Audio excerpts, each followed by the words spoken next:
Hola Katy, ¿cómo estás? Hola Ale, muchas gracias por invitarme. Muchas gracias por venir, muchas gracias por viajar incluso Sí. a esta invitación. Muchas gracias por darte el tiempo. Te cuento que nosotros estamos en Generation celebrando el mes de la mujer. Y en ese contexto es que estamos haciendo una serie de podcasts entrevistando y conociendo a mujeres líderes en sus áreas. Y es por eso que inmediatamente pensamos en ti, te contactamos por distintos lados, porque queremos escuchar desde luego sobre tu experiencia, sobre todo lo que has conseguido para nosotros en Generation. Y te cuento un poquito que lo que nosotros hacemos es trabajar con jóvenes entre 18 y 29 años y tenemos un foco gigante en las mujeres, ¿ya? Nosotros queremos buscar que todas las poblaciones subrepresentadas o que todos los grupos subrepresentados encuentren en Generation su lugar. Y es así como obviamente las mujeres son un súper foco.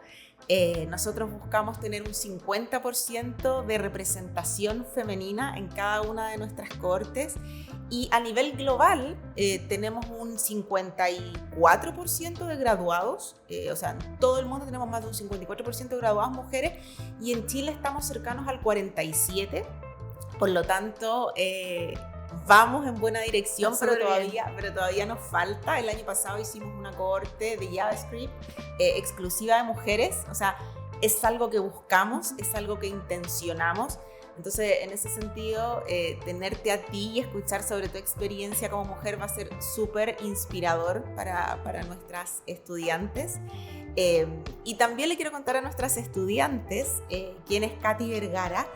Para quien no la conozca, Katy es científica, es divulgadora, tiene una serie de premios que yo me imagino que son muchos y cientos, pero voy a mencionar los que siempre están en la prensa, desde luego, que es la primera chilena en ganar el AV Award y segunda latina, entiendo. Y el año 2023 ganaste el premio for Women in Science de L'Oréal con UNESCO. Esas son como las que siempre aparecen en la prensa, pero tenés un montón de otras más reconocimientos. Te voy a pedir después más adelante que nos cuentes en detalle cuál ha sido el trabajo que has hecho por el cual has sido reconocida. Pero antes de eso, y para conocerte un poquito más, te voy a hacer una serie de preguntas para que también nuestra audiencia y comunidad de alumnos de Generation te conozcan. Dale. Todas son unas preguntas cortitas. Entonces quiero saber, ¿cuál es tu palabra favorita? Canción. ¿Cuál es la palabra que más odias? Humedad. ¿Qué es lo que más te gusta hacer? Pasear a mi perro. ¿Cómo se llama? Milú. ¿Qué es lo que más te disgusta?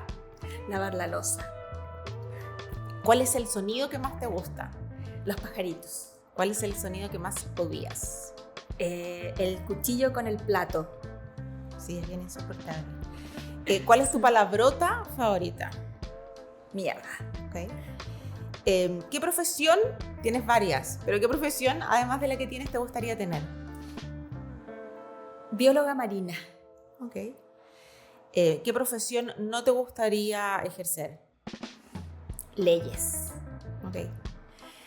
Si el cielo existe y Dios te recibe, ¿qué te gustaría que te dijera? Lo lograste. Lo hiciste. Súper, muchas gracias. Katy, cuéntame un poquito tu historia. Tú eres del norte y has paseado por distintas profesiones, por distintos estudios, por distintas regiones también. Entonces me gustaría que me contaras tú, que nos contaras tú de primera persona un poco quién es Katy Vergara. Súper, sí, como te comentaba un poco antes que empezáramos la entrevista, me gusta presentarme como una profesional multidisciplinaria, porque vengo de distintos backgrounds que le dan valor a lo que hago hoy día y a la carrera que tengo hoy día. Soy del norte, de Antofagasta, hice mi enseñanza media en Chuquicamata y estudié mi primer grado de diseñadora en Antofagasta. Yo no tenía tantas ganas de ser diseñadora, pero sí quería trabajar con algo con computadores.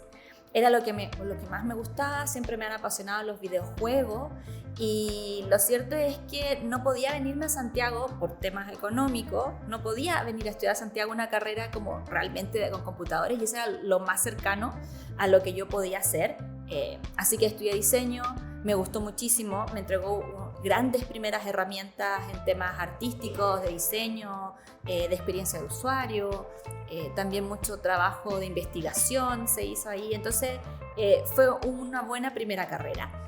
Yo trabajé un poco en diseño cuando terminé y me gustó mucho la educación. Trabajé también haciendo clases de diseño y ahí empecé a darme cuenta que me gustaba la educación, el tema de poder ayudar a otros. Era algo como que me enamoró, me apasionó, entonces decidí irme como por ese lado. Yo trabajaba mucho en San Pedro de Atacama con la comunidad indígena allá, entonces también había un tema patrimonial que yo quería rescatar, de la simbología, de los íconos, todo ligado bien al diseño. Y así es que decidí irme a Londres a estudiar un magíster en ciencias sociales para aprender un poco más de estos temas. Y con Becas Chile es que lo logré hacer. Me fui para allá, estuve un tiempo allá, estudié, trabajé. Estuve también en Malta, en el Palacio del Inquisidor, estuve ahí a cargo de todo el estudio etnográfico que se hizo. Wow. Y ya después de eso, de manera muy autodidacta, me empecé a meter al mundo de la programación, que como te digo, es lo que me encantaba, los computadores. Aprendí a programar y vuelvo a Chile con una idea de startup, que era una aplicación para escuchar audioguías con historias patrimoniales. Entonces tú ibas paseando, no sé, por el centro de Santiago y te aparecía la historia de la Quintrala, la historia de los túneles secretos, y como que ibas escuchando esas audioguías. Y con eso postulé a Startup Chile y quedé en la generación 16 y estuve como 2 años más o menos con ese emprendimiento. Y ya después de eso entré a trabajar a una fundación, Girls in Tech, y ahí ya estuve mucho más dedicada a lo que es la creación de contenido, el trabajo para niñas, el empoderamiento de las mujeres, evitar la reconversión laboral, y me di cuenta que era necesario tener mejores herramientas para que las niñas aprendieran a programar, que lo que teníamos no era suficiente. Y decidí hacer un doctorado en ingeniería en computación para crear esta mejor herramienta. Y esa mejor herramienta terminó siendo un microcontrolador que permite que las niñas creen proyectos de domótica en sus casas. Por ejemplo, te permite automatizar la cortina de tu pieza o te permite que la lámpara se automatice. Como que hace que tus proyectos de programación se apliquen a la vida diaria. Y es producto de ese proyecto y de ese trabajo que desarrollé en la Universidad Católica es que recibí el premio, por ejemplo, el AVI Award, que me lo dieron por el aporte que hace esto a la educación, pero además en contextos de vulnerabilidad, que es donde yo más trabajo. Por ejemplo, mi cajita que se llama Voxy Board se ha testeado en Puente Alto, en Quilicura, en Pedro Aguirre Cerda, ¿cierto? En lugares donde vemos un poco más de vulnerabilidad, porque hay otros requerimientos ahí también, otros desafíos, y si funciona ahí va a funcionar en todas partes. Así que nada, pues es como el principal proyecto que me ha conseguido los premios. También mi investigación sobre cuáles son los sesgos que tienen las niñas en contextos de vulnerabilidad me entrega este premio de UNESCO, ¿cierto? Tengo un premio por la divulgación científica que hago de la Asociación de Científicos de Estados Unidos, y bueno, varios otros premios, o de Globan también, así que tengo mucha suerte y muy privilegiada de tener una carrera donde estoy haciendo lo que me gusta, que vengo de muchos lugares distintos, pero que todos confluyen para poder entregar lo mejor que yo tengo a las niñas y niños.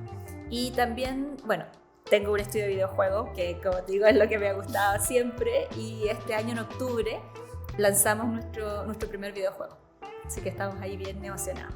Wow, ya lo creo, seguro que sí. Oye, y bueno, o sea, yo tengo 7000 preguntas sobre todo lo que acabas de contar, pero cuando trabajas con niñas en estos colegios más vulnerables, en estas comunas más vulnerables, entendiendo todas las carencias adicionales que efectivamente hay, ¿qué tan importante es la familia? O sea, porque está la niña, está la estudiante que claro, le puede interesar o no, que puede enganchar o no, pero ¿qué tan importante es la familia? ¿O cómo se logra involucrar la familia? ¿Se involucra Porque, no sé, y esto es personal, desde luego, la casa es muchas veces, o sea, para mí la casa es todo, pues, es la que te determina, es la que te incentiva, es la que te invita a seguir, la que te desafía. ¿Cómo ha sido esa experiencia? Sí, es una súper buena pregunta porque, como dices tú, el tema de la familia es crucial. Lo que hemos encontrado en la investigación es que, lamentablemente, como las mamás y papás conocen muy poco de estas carreras tecnológicas y tienen muy pocos modelos de rol, es decir, no tienen acceso a personas que trabajen en estas áreas, es muy difícil para ellos incentivar a sus hijas o hijos a estudiar estas carreras. Y cuando las hijas o hijos tienen alguna inclinación por la tecnología, les da miedo, hay cierta aprensión. Entonces vas a escuchar cosas como: no estudies eso porque estudia algo más seguro, estudia secretariado, estudia cocina, cosas que son más seguras, que al final son las cosas que ellas conocen, ¿cierto? Las mamás y papás. Entonces también hay que hacer un trabajo no solo con las niñas, de empoderarlas y de que crean que pueden tener una carrera en tecnología, sino también con las mamás y papás, pero también con la comunidad educativa completa. Las profesoras y profesores también muchas veces tienen algunos sesgos de las cosas que se pueden hacer siendo mujer, de las que se pueden hacer siendo hombre, y también de esta como estabilidad laboral que esperan para sus estudiantes. ¿Ya? Muchas veces, por desconocimiento de lo que se hace en tecnología, creen que es mucho más estable. Como te decía, siempre mencionan secretariado, gastronomía, parvularia. Son como las más mencionadas entre los profesores. Así que hacer un cambio tiene que ser, pero totalmente, de la comunidad educativa completa. Sí, y es parte de eso, o sea, tú trabajáis también con los profes, ¿existe esa instancia también como para ir haciendo ese cambio de mentalidad? Claro, totalmente. Cuando yo voy a hacer una intervención a un taller, no solamente hago el taller. Generalmente trabajo con escuelas, o si no, universidades me llevan a alguna escuela con las que ellos trabajen, y hago un taller para empoderar a las niñas de inspiración, que también se hace con los estudiantes hombres, para que ellos reconozcan a las niñas como pares intelectuales. Ya hay un trabajo de género doble. Además se hace el taller de apoderado para resolver estas barreras que te comentaba, y una capacitación a las profesoras y profesores en temas de género, a todos, y en específico a los profesores de tecnología, para que puedan hacer un semestre de tecnología enfocado a la programación. Porque muchas veces pasa que los profesores de tecnología, un poco por desconocimiento, se enfocan en actividades más artísticas, en otras cosas. Entonces, enseñar a programar de manera lúdica en las horas de clase es súper importante también para mi empresa. Y qué interesante eso que planteas, que participen hombres también. Súper importante. Sí. Porque efectivamente yo creo que las mujeres, sobre todo en los últimos años, que somos más conscientes, no tenemos ninguna duda de lo que somos capaces de hacer. Sí. Pero es toda la sociedad quien tiene que darse de cuenta de aquello. Digo, no, o sea, no solo nosotras mujeres, los hombres también, y todos quienes nos acompañan tienen que ser conscientes de aquello. Entonces, me parece que es un súper buen ejercicio, sí. También como en esta etapa formativa, donde todavía están formándose, claro. que vean y que validen a sus compañeras, y que son todos iguales en el fondo, que Exacto. todos tienen exactamente las mismas habilidades para hacer todo. Y que van a salir a trabajar y van a trabajar en equipo. Exactamente. Y además, si piensas en estas carreras masculinizadas, son los hombres ahora muchas veces los que tienen que decir: oye, este equipo no tiene ninguna mujer. ¿Ya? Entonces, si ellos no nos reconocen de antes como pares intelectuales, difícilmente se les va a ocurrir mencionar una cosa así. Y sí, tenemos que empoderar a las chicas, obviamente, pero también tenemos que hacer un trabajo con los estudiantes hombres. Sí. Totalmente. Y en ese sentido, la diversidad en general, pues, o sea, esos distintos puntos de vista que da la diversidad de género, sí. de nacionalidad, de preparación, y que nosotros lo conversábamos un poco antes de empezar a grabar. El valor que agrega toda tu experiencia previa, todo lo que has vivido, desde donde te criaste hasta lo que estudiaste, lo que aprendiste, todo eso al final es solo ganancia, sí. Solo diversidad, y mientras más diversidad tengamos en una mesa de toma de decisiones o de lo que sea, más posibilidades y un mejor resultado vamos a llegar. Totalmente. El tema de la diversidad a mí me gusta enfocarlo como de dos partes. Por un lado, cuando tengo la oportunidad de tener estas charlas en empresas, son como organizaciones privadas que me llevan un poco a hablar con los trabajadores, yo les comento de que no solamente se trata de tener más mujeres en el equipo, Se trata de tener más mujeres de distintos contextos socioeconómicos, distintos lugares geográficos, distintas etnias, distintas orientaciones sexuales, diversidad en lo amplio de la palabra. Y el mismo tema lo tomo con las chicas que están empezando a estudiar los primeros años de esta carrera, que vean el valor que ellas aportan a una carrera en tecnología, que traen distintas vivencias por dónde nacieron, de dónde son, si tuvieron una mamá, un papá o ambos, cuál es su contexto socioeconómico, si son de alguna etnia, de qué ciudad, de qué lugar distinto de Chile. Entonces, todo eso es un valor para ti como profesional. Entonces, es diverso para ambos lados. 100%. Oye, y me imagino que en tu carrera has tenido que tomar muchas decisiones difíciles en distintos momentos. ¿Hay alguna que te acuerdes como muy difícil? Sí, efectivamente las carreras siempre tienen hartos desafíos, pero yo creo que uno de los primeros y como que el que más me costó, porque además era más joven, fue irme de Chile a estudiar afuera, o sea, sin tener ningún tipo de preparación, sin tener ninguna red de apoyo afuera. Cuando yo me fui a Londres no conocía a nadie, hablaba muy poco inglés además.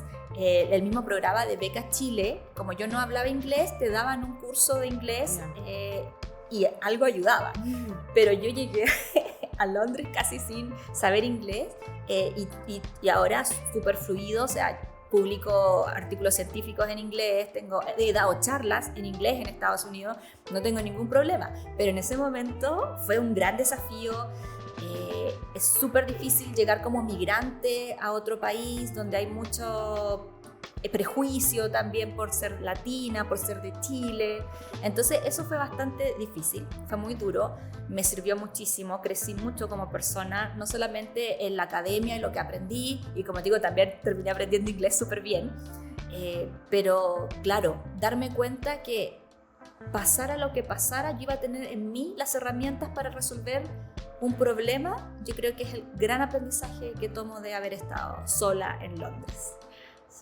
Sí, o sea, me imagino 100.000 desafíos.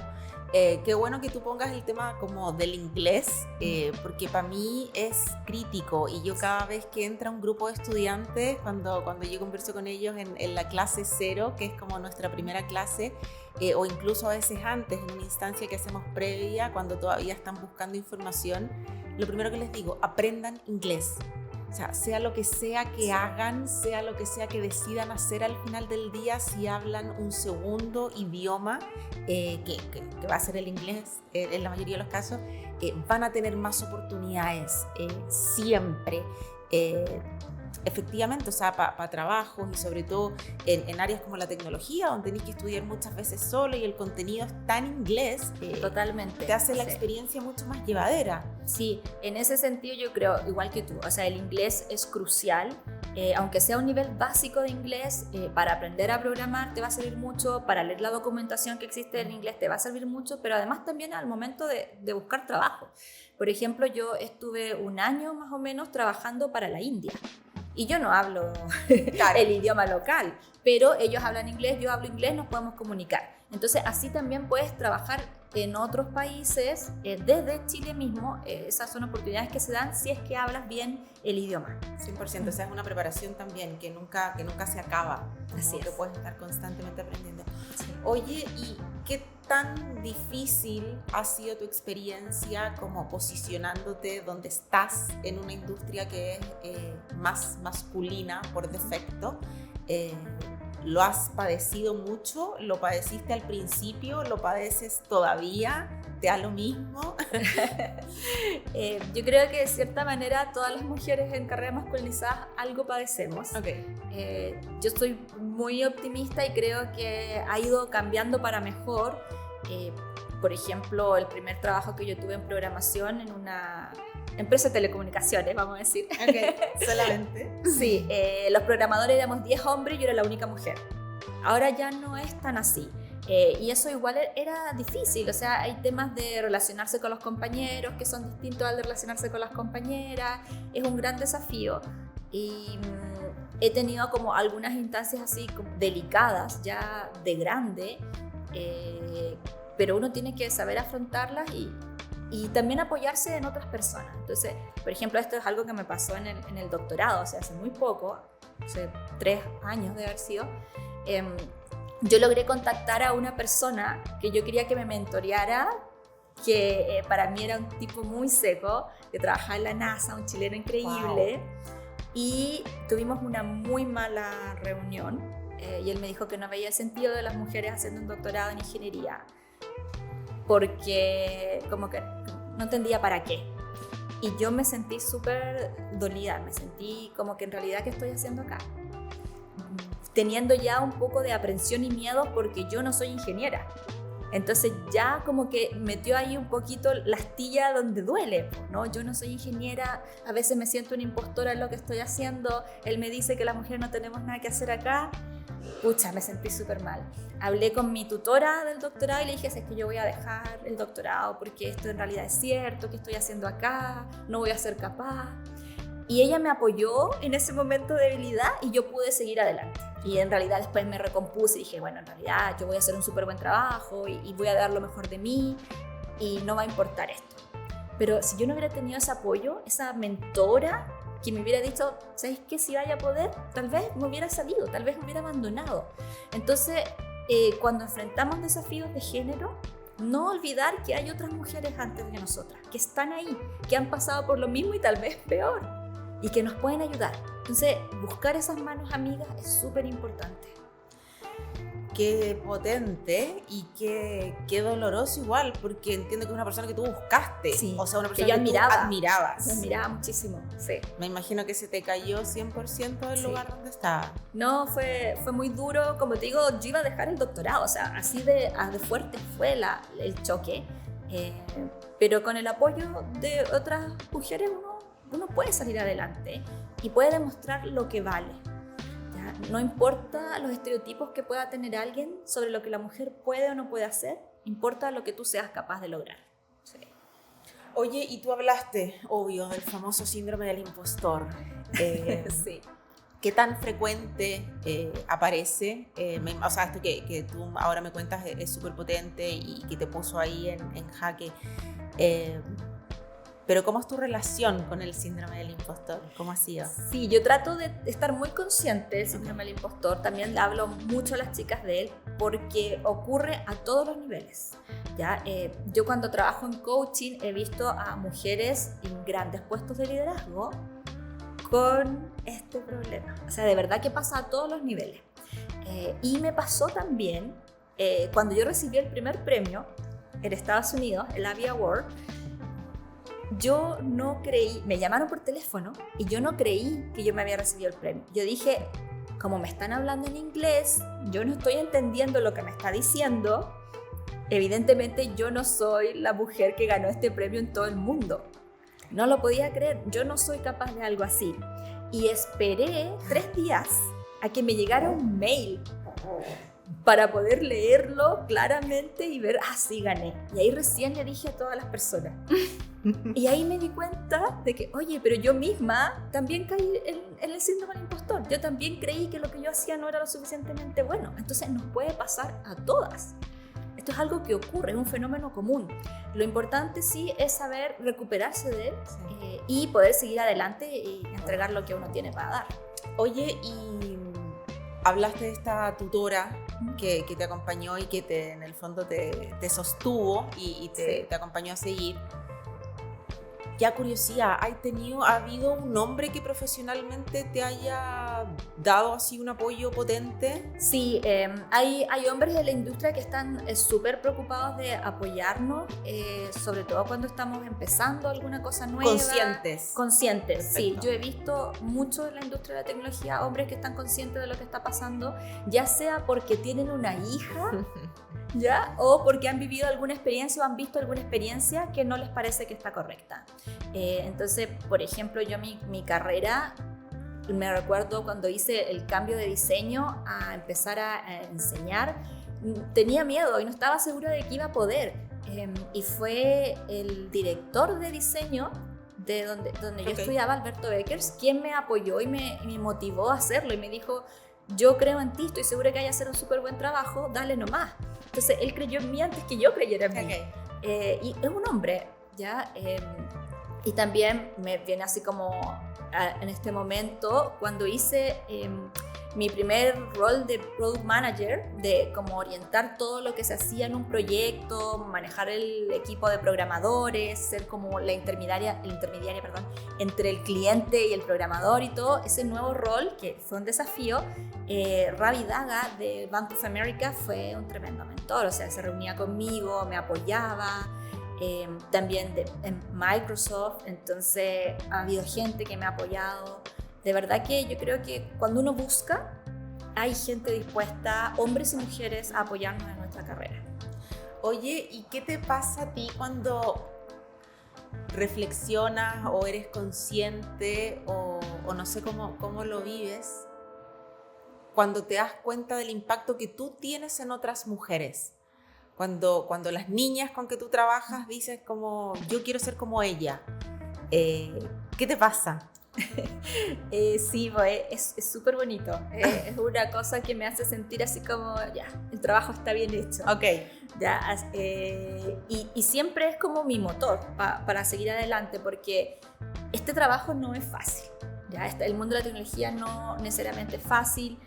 Yo tengo hartos roles, hago muchas cosas y a veces estoy cansada y a veces hay cosas que son hasta aburridas de hacer, porque todo trabajo, por mucho que te guste, tiene tareas que son más repetitivas y que te pueden cansar. Y si en ese momento tú no tienes algo que te recuerde por qué estás haciendo todo lo que haces, es difícil caer en burnout, caer en frustración o no querer seguir trabajando. Y para mí es esa sensación de cuando una niña dice, oye, yo quiero estudiar esta carrera, tengo una estudiante que estuvo conmigo de chica y ahora trabaja en Canadá. O sea, todos esos casos de verdad que me hacen sentir que vale la pena lo que estoy haciendo. Y ante cualquier sacrificio, venirme ahora de Coyihuay a las 6 de la mañana, gracias, siento que tiene valor. Que tiene valor porque puedes cambiarle de verdad la vida a una niña o un niño. O sea, puedes generar movilidad social cuando inspiras una carrera en tecnología. Y eso para mí es de verdad, es como lo que me llena, lo que me motiva y lo que me mueve. Oye, y ese concepto de movilidad social, movilidad económica, para nosotros como fundación es clave. Es efectivamente poder empezar una carrera que de otra forma no podrías haber comenzado, es poder dar con un algo que te lleva a mejorar tu calidad de vida, y no solo la tuya, sino que la de tu familia también, la de los que están contigo. Esa movilidad social es inspiradora y efectivamente es lo que nos une como en el objetivo, y eso es realmente inspirador.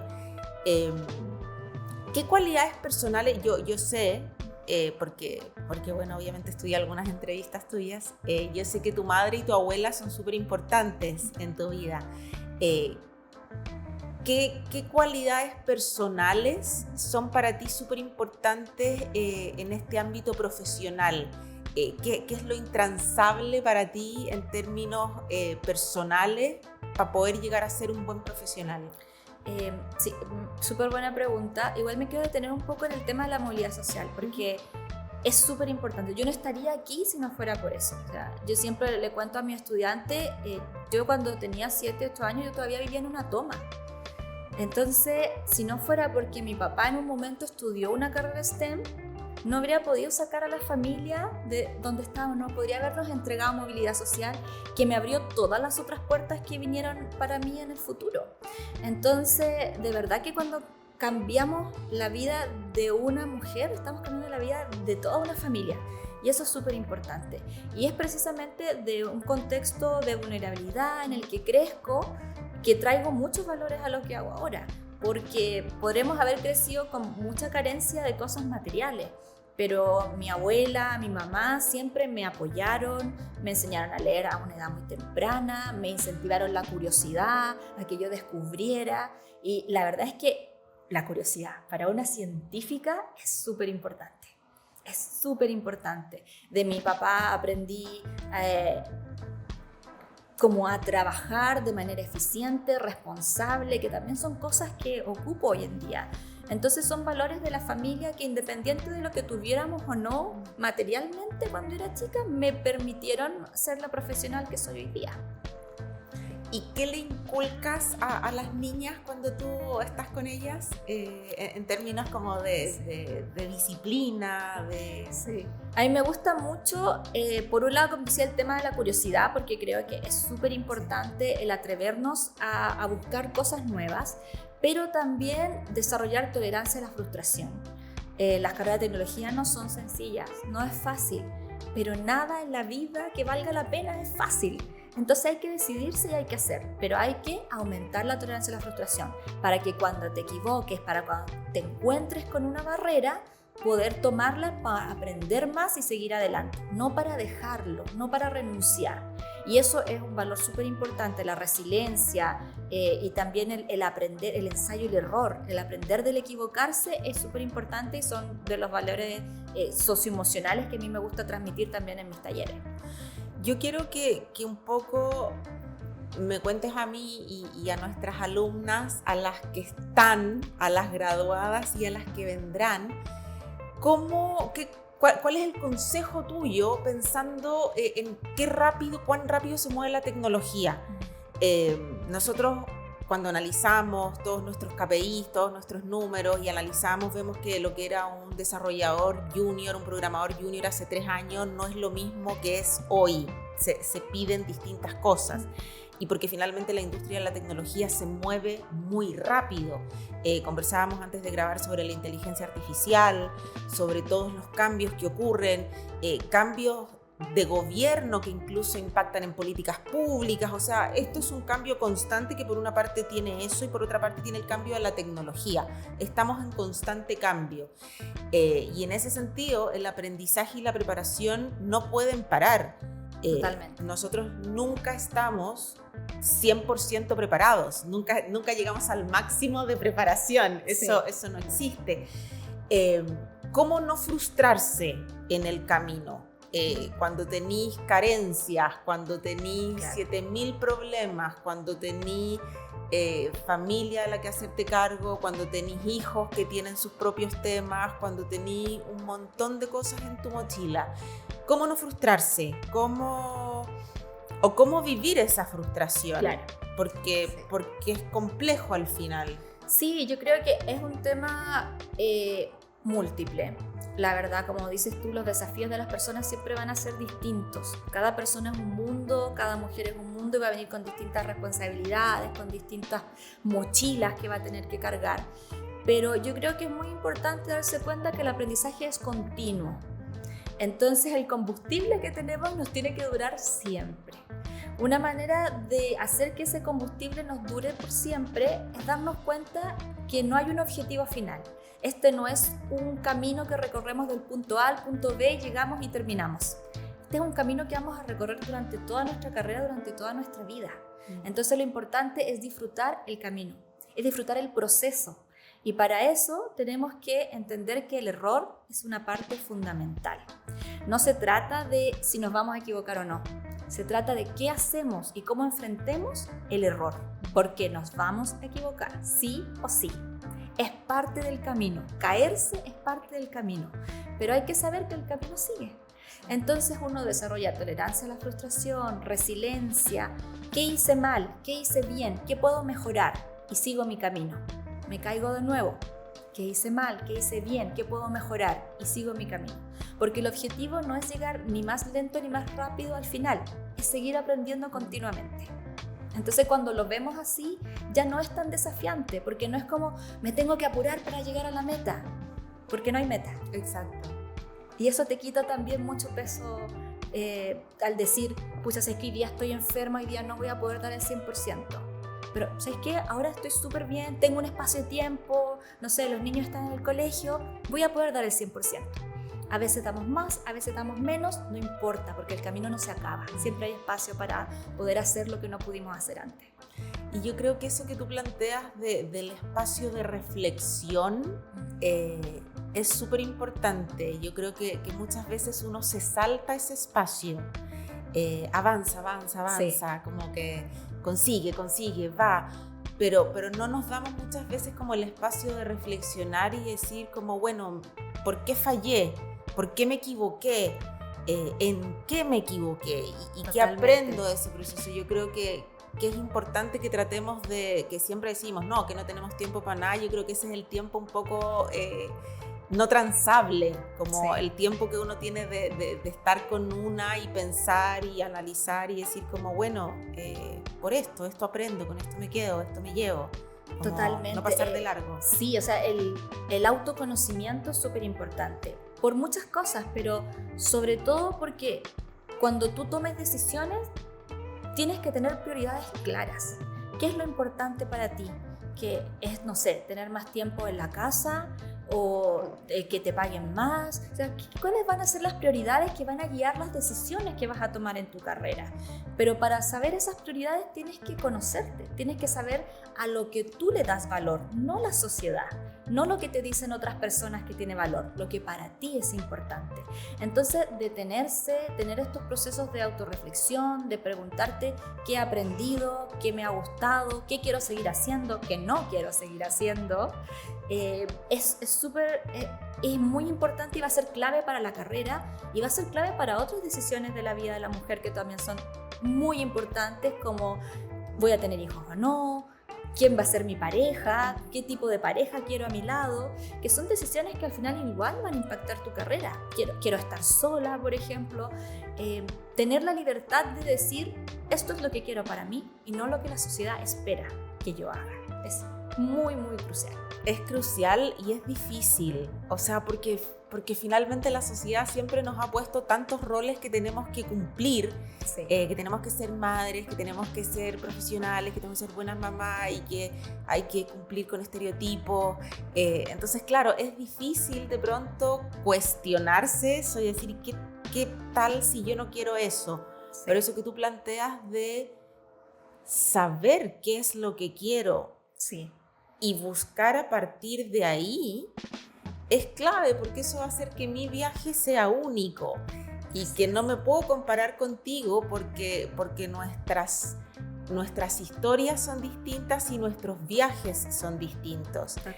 Lo que tú decías, como qué quiero y qué no quiero, que ahí también los años son súper importantes, porque ya cuando tenemos más años sabemos que hay cosas que ya no queremos volver a tener, claro. que quizás antes queríamos mucho y hoy día es como, ¿sabéis que lo tuve y ya no lo quiero tanto? Sí. Pero claro, ese autoconocimiento es súper importante y yo creo que ese es un mensaje súper bueno, como no compararse. Sí, sabéis que eso es clave porque uno no sabe cómo es la historia de vida del otro. Uno puede ver dónde está ahora, pero no tienes idea de la cantidad de privilegios que puede haber tenido para llegar donde está o la cantidad de desafíos que puede haber tenido para llegar donde está. Entonces, compararte con otro es muy difícil porque te estás comparando con una idea que no tiene referencia, no tiene historia, y tú conoces tu historia solamente. Entonces, si te vas a comparar con alguien, compárate con ti mismo hace un año, hace 2 años, cuánto he mejorado, cuánto he aprendido, cuánto me he equivocado. Ese sí es un camino que se puede hacer, pero el compararse con el otro no se puede. Y también sabes que el autoconocimiento es súper importante precisamente para lo que hablabas del tiempo. Muchas veces a mí me llegan mujeres profesionales que a mi coach y me dicen, es que sabes que no tengo tiempo para nada, no tengo tiempo porque el trabajo, la familia, los niños, pero es porque no sabes cuáles son tus prioridades. Entonces cuando me dice, no tengo tiempo para ir al doctor, yo les digo, cambia la frase, di, no es mi prioridad ir al doctor. Y inmediatamente les cambia el switch porque se dan cuenta, pucha, como estoy diciendo que no es mi prioridad mi salud, y mi salud es súper importante para poder seguir haciendo todo lo demás. Y ahí se dan cuenta, entonces sí tengo que ir al doctor. Y hacen el tiempo para ir al doctor. Porque la verdad es que tiempo hay, o sea, piensa la cantidad de tiempo que a veces pasamos en las redes sociales. ¿Ya? Entonces, uno puede encontrar tiempo cuando sabe que algo es una prioridad. ¿Qué es una prioridad para ti? Eso solamente tú lo sabes. Por eso, el conocernos más nos ayuda a gestionar mejor nuestro tiempo. Sí, es clave, es clave. Oye, Katy, yo podría conversar contigo hasta mañana en la tarde, pero el tiempo se nos acaba, entonces te quiero pedir un consejo para nuestras estudiantes. ¿Qué le dirías tú a nuestras estudiantes? de nuevo, en las que están hoy día cursando y que tienen ganas de tirar todo a la punta del cerro porque ya no dan más, a las que ya se graduaron y están ahí en un ejercicio de buscar pega y que es difícil y que no está la pega soñada, y también a las que están por venir, que están pensando, oye, ¿sí? ¿Será que soy capaz yo de hacer esto? Si es que yo, no sé, he vendido toda mi vida. ¿Qué consejo le daría a nuestras estudiantes? Yo creo que les diría que hay que atreverse a salirse de la zona de confort. Ese espacio donde hemos estado, que nos ha funcionado súper bien, pero que por alguna razón sentimos que ya no nos acomoda tanto. Ya sea, como decís tú, porque quiero hacer reconversión laboral o porque no me gusta lo que estudié, lo que sea. Estás en una zona de confort de la que sientes que ya no es para ti. Hay que atreverse a salir de ahí. Saber que uno tiene herramientas para poder lograrlo, porque ya has hecho cosas antes, ya has logrado desafíos. O sea, cuando me dicen, por ejemplo, hoy va a ser muy difícil aprender a programar, ¿aprendiste a leer y escribir? Sí, es igual. Si ya pudiste hacerlo una vez, vas a poder hacerlo de nuevo. Entonces, atreverse a salir de la zona de confort, tener la confianza en ti misma de que vas a poder lograrlo y saber que si tienes miedo, si algo no te funcionó, va a haber gente a la que le puedes pedir ayuda. Siempre vas a tener gente, por ejemplo, en el mismo programa que te va a poder ayudar. Entonces, no tienes que hacerlo todo sola. Eso es súper importante. A veces nos da miedo hacernos algo nuevo porque pensamos que lo tenemos que enfrentar solos. Y no es así. Tenemos comunidades, existe gente que está dispuesta a ayudarnos y podemos pedir ayuda. Y a través de esa confianza que vamos a ir ganando, aumentar, ¿cierto?, nuestra tolerancia a la frustración, de que nos vamos a equivocar, pero que nos va a servir, y que nos atrevamos a postular a trabajos que a lo mejor no creemos que estamos capacitadas, ¿cierto? Mucho se habla de este dato de que los hombres necesitan tener el 50% de las habilidades del currículum para postular un trabajo y las mujeres creo que el 80% o algo así, sí. Y que no postulan. ¿Ya? Entonces, atreverse a postular a esos trabajos que creen que podrían hacer. Nunca vamos a tener todas las habilidades que necesitamos para un trabajo, pero las podemos desarrollar en el mismo trabajo. Simplemente tenemos que dar ese primer paso. Y una vez más, siempre vamos a encontrar personas que nos puedan apoyar, ayudar, y si estamos dispuestas a seguir aprendiendo, vamos a mejorar. Eventualmente vamos a tener esas habilidades, pero hay que dar ese primer paso. Sin ese primer paso nos quedamos en nuestra zona de confort. Súper. Muchas gracias, Katy. Muchas gracias nuevamente por venir, por viajar, por meterte en ese taco. Gracias por la invitación. Muchas gracias. No, muchas gracias por la invitación. Espero que sea de mucho valor para las chiquillas, también para los chiquillos, que vean que las mujeres también somos capaces, que no la tenemos fácil, pero salimos adelante.